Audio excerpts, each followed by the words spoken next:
places, their purpose was punishment, not rehabilitation. And I'm sure that they breach most of our modern human rights legislation.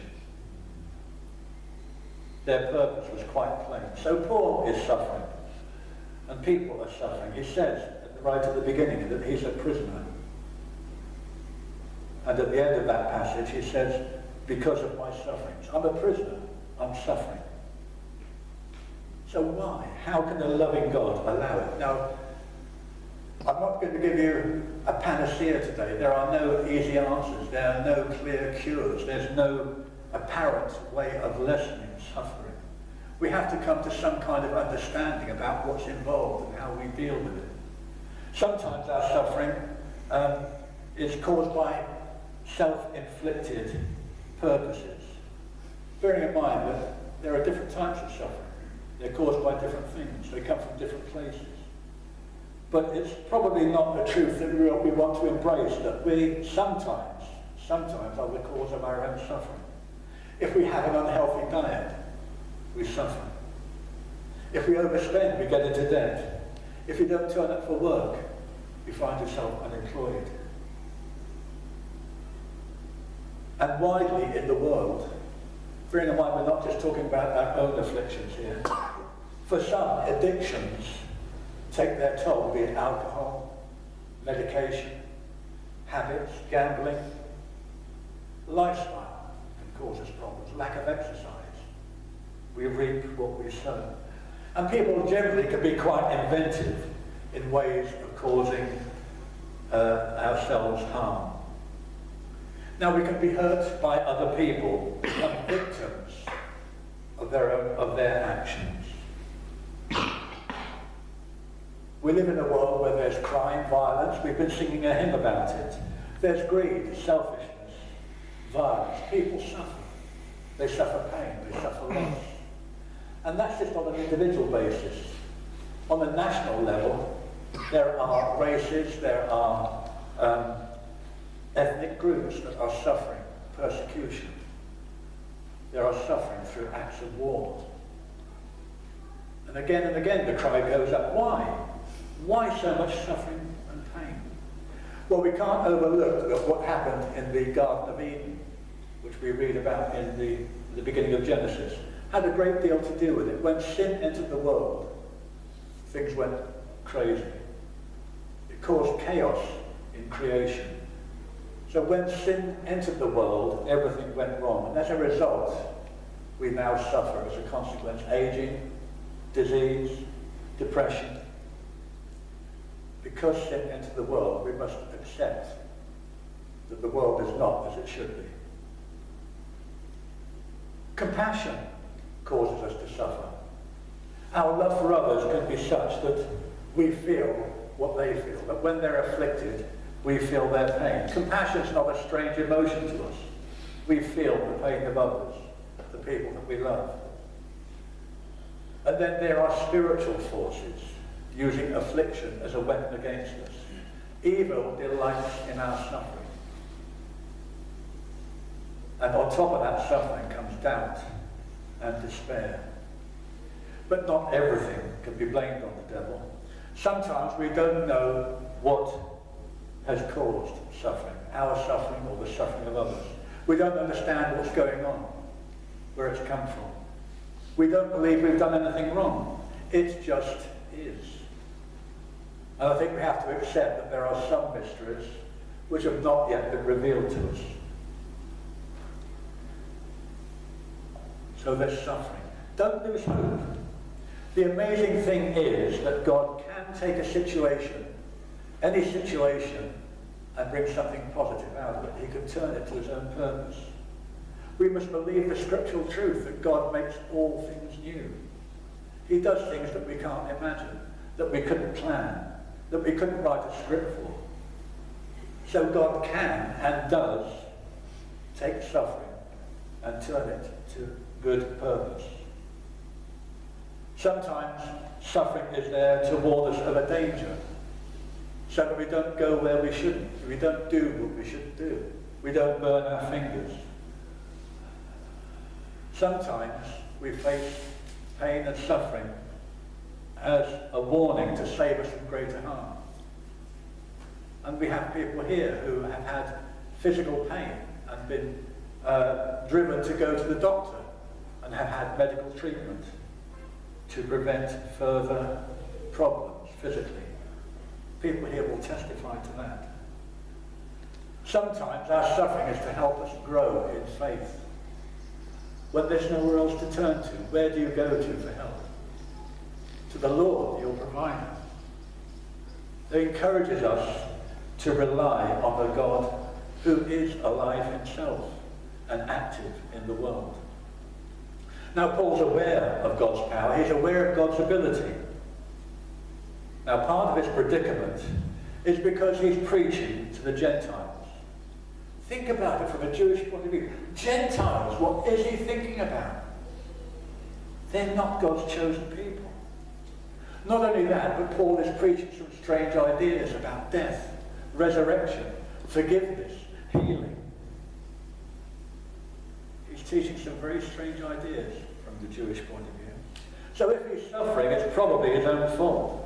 But just wait a minute. If he's going through all this, imprisonment, poor diet, uncomfortable conditions, separation from those he loves and cares for, if he's going through all this when he could stop it by conforming, why doesn't he?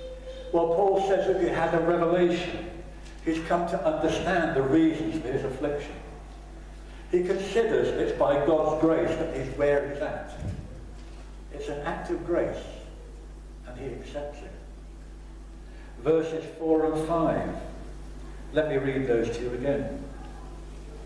You will be able to understand by insight into the mystery of Christ, which was not made known to men in other generations, and as it has now been revealed by the Spirit to God's holy apostles and prophets. Now is the time of new understanding. Now is the time for Paul to stand up and talk about God and God's power. He has insight into the mysteries of God. He's taken the task upon himself of revealing these mysteries. He's taken the role of servant, messenger, quite a humble position. Not because he's any more holy or any more important. Now, it's a fact that Paul was a very well-educated man. He had a position of some standing even before his ministry. Well-educated, capable man, a man of standing. And yet, verse 8, he says, I consider myself the least of all men. Because his comparison is not with other men and what they've done and what they've achieved. He's comparing himself with the glory of God's greatness. I consider myself the least of all men. Through his difficulties, Paul is maturing and growing in his faith. And he's willing to endure this suffering so that others might benefit by hearing about what God can do. He's received amazing grace. And part of his healing, really, is the acceptance of his circumstances. He's suffering. He doesn't make light of it, but he doesn't ignore it in any way. His attitude was positive. His attitude was that I'm in prison. I'm suffering, but I'm going to take this opportunity. I've got time on my hands. While I'm here, I'm going to write a letter to encourage people, to explain the gospel. And we're still reading this letter 2,000 some years later. Can you see he's growing in faith because he's submitted himself and submitted himself in suffering to God's purpose? He's compassionate. He's not totally bound up in his own sufferings. He understands that other people are suffering and other people have needs too. He's being an example to others. And there are so many positive things coming out of this situation. Our courage in suffering could be an example to others who are also afflicted. We can use our own experiences to help people in trouble, to pray for them, to encourage them, to stand with them. Our actions matter. Many people are watching. Verse 10 says, God's intent, his intent was that now, through the church, the manifold wisdom of God should be made known to the rulers and authorities. Through the church, that's God's people. We know how closely the church is watched. What we do, how we do it, our conduct, our joy, our suffering. Many are watching.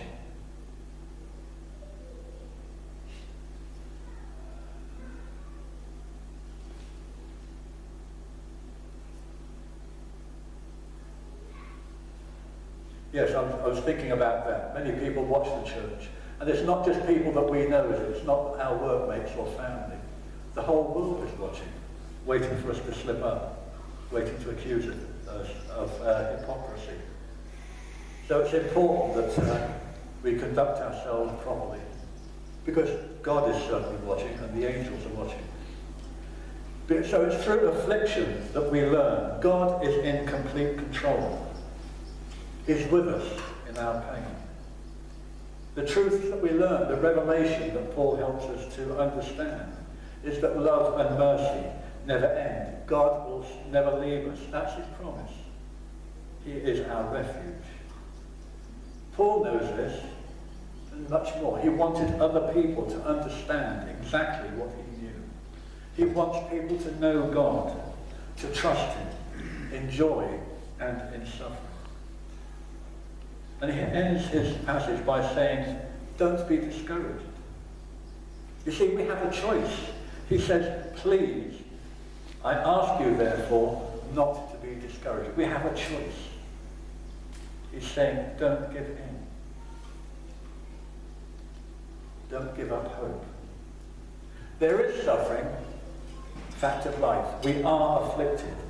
We'd rather it wasn't so. We didn't choose it. We don't want to go there.